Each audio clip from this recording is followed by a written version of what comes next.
మార్గశీర్షే త్రయోదశ్యాం శుక్లాయ జనకాత్మజ దృష్ట్యా దేవీ జగన్మాత మహావీర్యేణ ధీమతాం. మార్గశిర మాసంలో పౌర్ణమి ముందు వచ్చే త్రయోదశి రోజున ఈ హనుమద్ వ్రతాన్ని ఆచరిస్తాము. ఎందువల్లనంటే మృగశిర నక్షత్రం అంటే హనుమంతునికి ఇష్టమైనది. అందువల్లనే ఈ మాసంలో ఈ వ్రతాన్ని ఆచరించాలి.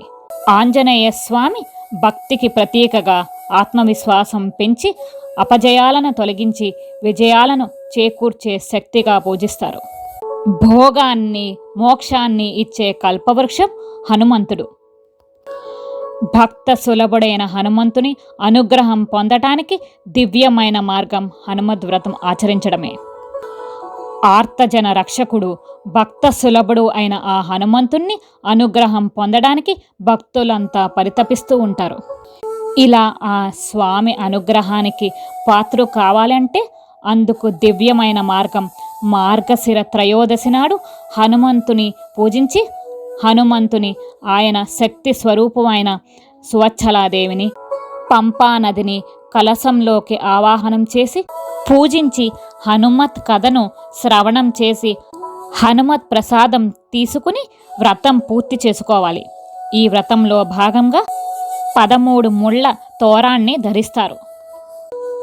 ఈ విధంగా 13 సంవత్సరాలు వరుసగా వ్రతాన్ని ఆచరిస్తే హనుమంతుని సంపూర్ణ అనుగ్రహం వ్రతం ఆచరించిన వాళ్ళకి కలుగుతుంది.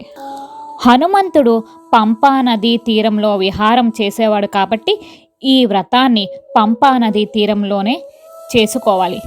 అది అందరికీ సాధ్యం కాదు కనుక పంపా తీరానికి బదులు పంపా కలశం ఏర్పాటు చేసి దాని పక్కనే శ్రీ హనుమద్వ్రతం ఆచరిస్తే హనుమంతుడు పంపా తీరంలో వ్రతం ఆచరించినట్లు సంతోషించి అనుగ్రహిస్తాడు.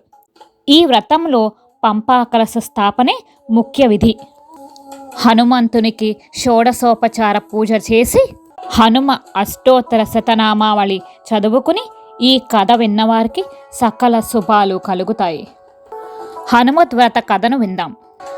సౌనకాది మహర్షులు సూత మహర్షిని శ్రీ హనుమత్ ఉద్భవాన్ని వివరించమని కోరారు. అప్పుడు ఆయన ఈ కథను చెప్పారు. వ్యాస మహర్షి ఒకసారి ద్వైతవనంలో ఉన్న పాండవుల దగ్గరకు వచ్చారు. ధర్మరాజు భార్య ద్రౌపదితో సోదరులు సహా ఎదురు వెళ్ళి స్వాగతం చెప్పి లోపలికి ఆహ్వానించి అర్ఘ్యపాద్యాలు ఇచ్చి భక్తి శ్రద్ధలతో సేవించాడు. వ్యాసుడు సంతోషించి ద్రౌపది పాతివ్రత్యాన్ని మెచ్చుకున్నాడు. అందరూ భక్తి శ్రద్ధలతో చేయవలసిన వ్రతం ఉందని దాన్ని వివరించాడు. అది కార్యసిద్ధిని కలిగిస్తుందని వెంటనే ఫలితం లభిస్తుందని చెప్పాడు. అదే శ్రీ హనుమద్ వ్రతం. దుష్ట గ్రహాల్ని వ్యాధుల్ని పోగొట్టి సకల శుభాలు శ్రేయస్సు ఇస్తుందని దాన్ని ఆచరించి మళ్ళీ రాజ్యాన్ని పొందవచ్చని ఉపదేశించాడు. పూర్వము ఈ వ్రతాన్ని శ్రీకృష్ణుడు ద్రౌపదికి బోధించి దగ్గర ఉండి వ్రతాన్ని చేయించాడని దాని ప్రభావం వల్లనే పాండవులకు అఖిల సంపదలు లభించాయని చెప్పాడు. అయితే ఒకసారి అర్జునుడు ద్రౌపది చేతికి ఉన్న హనుమత్ తోరణాన్ని చూసి దాని వివరం అడిగాడు. ఆమె అన్నీ వివరంగా చెప్పగా అతడికి గర్వం కలగడంతో కోతిని కూర్చి వ్రతం చేయడం ఏమిటి అని ఈషడించుకున్నాడు.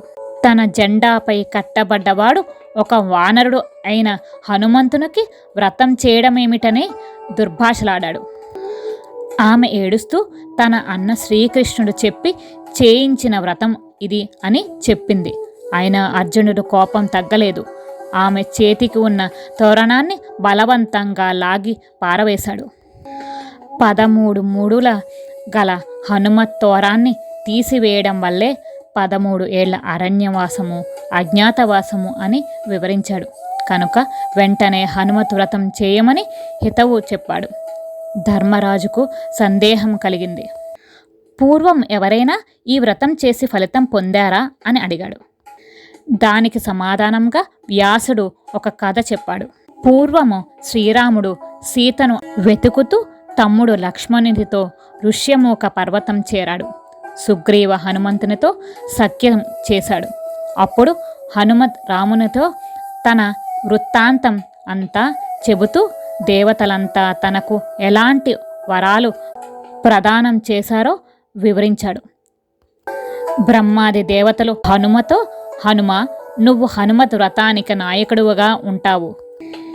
నిన్ను ఎవరు భక్తి శ్రద్ధలతో పూజించి వ్రతం చేస్తారో వారి కోరికలన్నీ నువ్వు నెరవేరుస్తావు అని బ్రహ్మ చెప్పిన మాటలను రాముడికి చెప్పి, నేను నీ బంటునని తేలిగ్గా చూడకు, నా వ్రతం చేసి ఫలితం పొందు.